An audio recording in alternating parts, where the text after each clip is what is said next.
ಇವತ್ತು ಭಾರತ ಚೆನ್ನಾಗಿ ಬೆಳಿಬೇಕು, ಭಾರತ ಸದೃಢವಾಗಿರಬೇಕು, ಇನ್ಕ್ಲೂಸಿವಿಟಿ ಬೇಕು, ಸಮಾನತೆ ಬೇಕು, ಅಭಿವೃದ್ಧಿ ಕಾಣಬೇಕು, ಸಬಲೀಕರಣವನ್ನು ಕಾಣಬೇಕು ಅಂದರೆ ಕೇವಲ ಶಿಕ್ಷಣವನ್ನು ಕೊಟ್ಟರೆ ಆಗಲ್ಲ. ನಾವು ಅಕ್ಷರಸ್ಥರು ಅಂತ ಅಂದರೆ ಅಕ್ಷರಸ್ಥರು ಅಂದ್ಬಿಟ್ರೆ ಏನೂ ಆಗಲ್ಲ. ಸೊ ಇಡೀ ವಿಶ್ವದ ಜೊತೆಯಲ್ಲಿ ಸ್ಪರ್ಧೆ ಮಾಡ್ತಾ ಇದ್ದೀವಿ. ಪ್ರತಿಯೊಬ್ಬನಿಗೂ ನ್ಯಾಯ ಕೊಡಬೇಕು, ಬಡವನಿಗೆ ಅಥವಾ ಬಲಿಗ ಅನ್ನೋಂಥ ವ್ಯತ್ಯಾಸವಿಲ್ಲದೆ ಸಮಾನತೆ ಕೊಡಬೇಕು ಅನ್ನುವಂಥ ವಿಚಾರದಲ್ಲಿ ಇವತ್ತೇನು ಸರ್ಕಾರ ಪ್ರಯತ್ನ ಮಾಡ್ತಿದೆ, ಆ ಪ್ರಯತ್ನಕ್ಕಿಂತ ಯಶಸ್ವಿ ಆಗಬೇಕು. ಇವತ್ತು ಶಿಕ್ಷಣದ ಗುಣಮಟ್ಟ ಎಲ್ಲಿದೆ ಅಂತ ನಮಗೆಲ್ಲ ಗೊತ್ತಿದೆ. ಎಸ್ಆರ್ ರಿಪೋರ್ಟ್ ಪ್ರಕಾರ ನೋಡಿದ್ರೆ ನೀವು ಇನ್ನು ಬಹಳ ಹಿಂದೆ ಇದ್ದೀವಿ.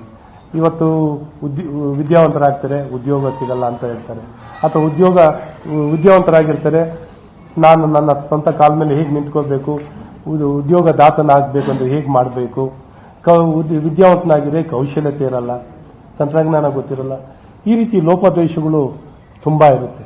ಹಾಗಾಗಿ ಇವನ್ನೆಲ್ಲ ಈ ದಿಕ್ಕಿನಲ್ಲಿ ಇನ್ನ ಗುಣಮಟ್ಟ, ಪರಿಪೂರ್ಣವಾದಂಥ ಶಿಕ್ಷಣ ಕೊಡಬೇಕು.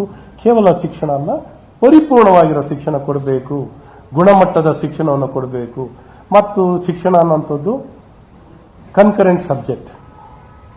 ದೇಶ ಮತ್ತು ಅಂತಾರಾಷ್ಟ್ರೀಯ ಮಟ್ಟದಲ್ಲಿ ಎಲ್ಲವನ್ನೂ ಗಮನದಲ್ಲಿಟ್ಟುಕೊಂಡು ಮಾಡಬೇಕು. ನಾವೇ ಪ್ರತ್ಯೇಕ, ನಾನೇ ಬೇರೆ, ಇದೇ ಬೇರೆ ಅನ್ನೋಕ್ಕಾಗಲ್ಲ. ಇದು ಮಕ್ಕಳ ಭವಿಷ್ಯ, ಇದೇ ನಮ್ಮ ಭವಿಷ್ಯ ಅಲ್ಲ, ಇದು ಮಕ್ಕಳ ಭವಿಷ್ಯ. ಹಾಗಾಗಿ ಈ ರೀತಿ ಒಕ್ಕೂಟ ವ್ಯವಸ್ಥೆನಲ್ಲೆಲ್ಲ ಒಟ್ಟಿಗೆ ತಗೊಂಡೋಗುವಂಥದ್ದಾಗಬೇಕು.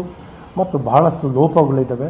ಈ ಲೋಪಗಳನ್ನೆಲ್ಲ ಆಗಿಂದಾಗೆ ಒಮ್ಮೆಲೆ ಚರ್ಚೆ ಮಾಡಿದ್ರೆ ಎಲ್ಲರಿಗೂ ಜಾಗೃತಿ ಬರಲ್ಲ.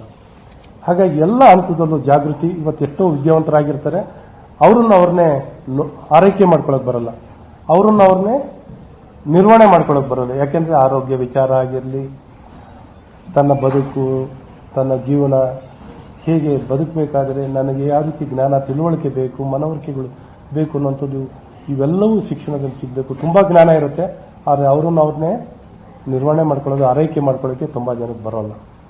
ಹಾಗಾಗಿ ಈ ಎಲ್ಲ ವಿಚಾರಗಳನ್ನು ಒಳಗೊಂಡಂತೆ ಮತ್ತು ಪಬ್ಲಿಕ್ ಯೂನಿವರ್ಸಿಟಿಗಳು ಇವತ್ತು